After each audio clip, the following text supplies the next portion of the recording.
So, I might get to the point where I defend Sonic games so much that I'm a bit of a Sonic apologist. And I'm okay with that because I like the character, I like most of the games. I don't care if I like Sonic 06 and most of the internet hates it. That's fine. But there are definitely some games, even I don't enjoy playing in the Sonic franchise. One of them is the last Sonic game ever released for the Sega Genesis, being Sonic 3D Blast. I was really excited about this game when it first came out because, well, number one, it was another Sonic game, but secondly, it showed Sonic in a way that I honestly thought this was going to be almost like Super Mario RPG, but with Sonic, because the graphical style is very similar. You know, isometric point of view, CG pre-rendered character sprites. So I thought, okay, so this is like kind of like Sega's answer to that. And then you play it, and it plays okay. It plays fairly decently, and it does have a unique spin on how Sonic plays. You run around one section, you defeat enemies and gather the birds called flickies, and then you collect 5 of them, and once you collect 5 you find a gold ring, and then you can move on to the next area of the stage, or the next stage depending on where you are in the level. And you could get the Chaos Emeralds, but they just gave you a slightly better ending. There was no Supersonic. You don't really even go that fast. I remember the commercials were just like, oh, Sonic's got a new blast attack, which turned into the homing attack in later games, but you needed a special shield in the game to pull it off, and I don't know, it just wasn't all that great. And it was developed by Traveler's Tales, and you may recognize them from the Lego games. The number of Lego games today that they do. So this was kind of like the first thing that I ever saw them do. And I think they had worked on Toy Story for Super Nintendo and Sega Genesis. And they pulled off some really cool tricks with the...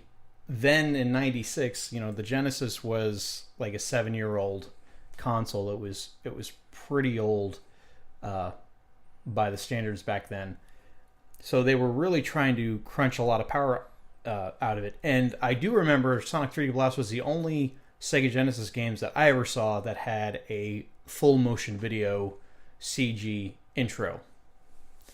And just considering that it's running on a 16-bit cartridge, and it's not really that choppy looking, it's really impressive. Like, if you've never seen it, I definitely recommend looking up, you know, Sonic 3D Blast intro. But the game itself is just kind of, it's not all that great. It's definitely, it's I kind of put it in the same category as Sonic Spinball. Like, if you're interested, yeah, it's worth playing through maybe one time, but it's not one of the Sonic Genesis games that everyone talks about in very high regard. That being said, there has been a YouTube channel that I've been following for, you know, loosely following for a couple of months now. And as it turns out, it's the founder of Traveler's Tales who's running this YouTube channel. And he's been doing something, he's been explaining like how they did things in the Toy Story games, how they worked around hardware limitations for not only Toy Story, but Sonic 3D Blast, like how they actually got the full motion video to work on that console. And it's been pretty fascinating. He keeps it, you know, fairly, I think he uses as little technical jargon as he can, but he still has to use some of it because there's no other way to explain it. And he's actually been working on a director's cut for Sonic 3D Blast. And I believe it's available now on via Steamworks. And it's available to you if you own the original cartridge. I don't know how you would prove that or how you would even patch a game which is on a Sega Genesis cartridge, but it's available. And let me just kind of go through some of the things that he said. His name is John Burton, and he said, I look at a lot of modern reviews, and there's a lot of obvious critiques of certain elements, like how you take damage when you're wearing the speed shoes or the lack of incentive to get the medals. So I thought, why don't I just fix some of those things? So that was pretty much the idea that I guess in his free time he thought he could go ahead and make a director's cut. And since he wrote the code, this is code that he wrote, he's kind of allowed to go through and adjust it as he wishes and then make it available. I don't think he's charging anything for it, so I haven't read any reviews on it, but it's kind of a neat idea that developers for older games can go back once the copyright has expired and just tweak some of the elements that weren't such a good idea in the first place. I mean, can you think of any games that you would like to see revisited that you're just like, man, I really like this game, but I don't really like this so much? Like something before the year 2000. The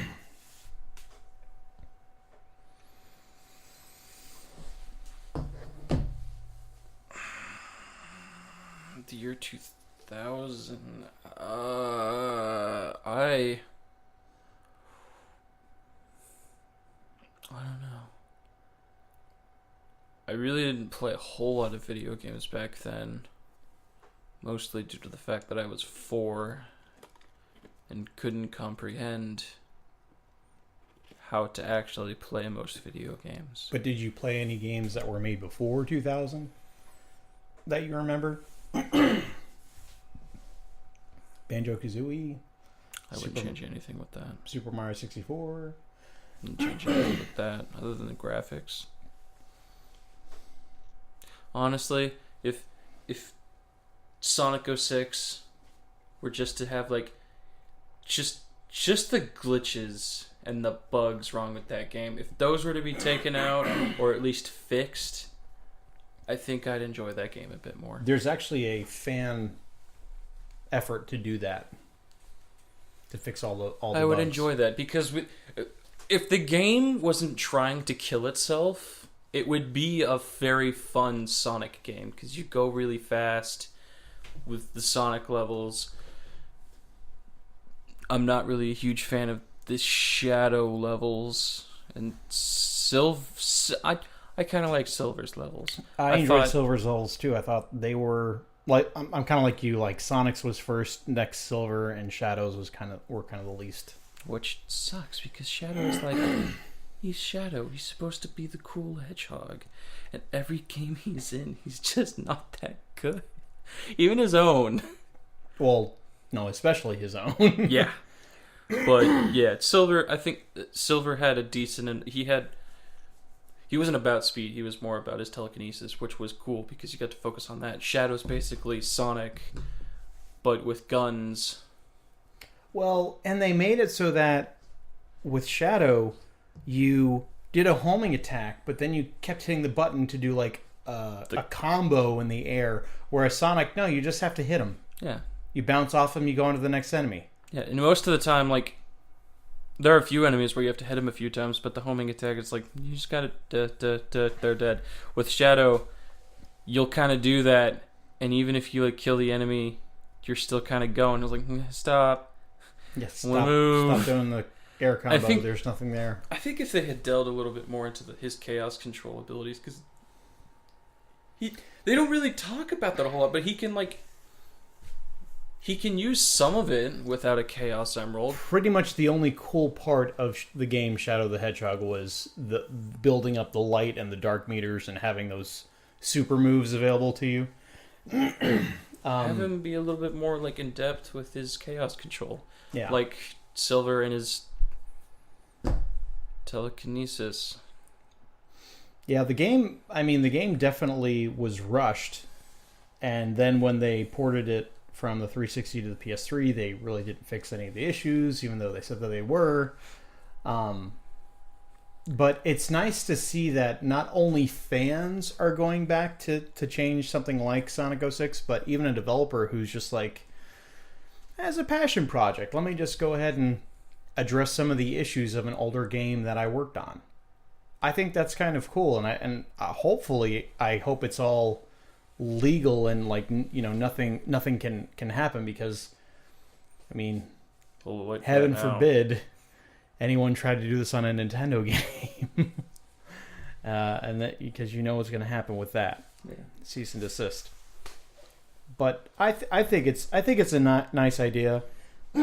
Well, does this mean I'm going to go back and revisit this game? No, because just the core gameplay wasn't that great to begin with.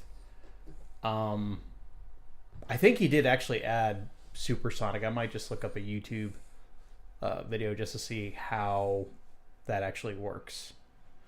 But it's a neat idea anyway.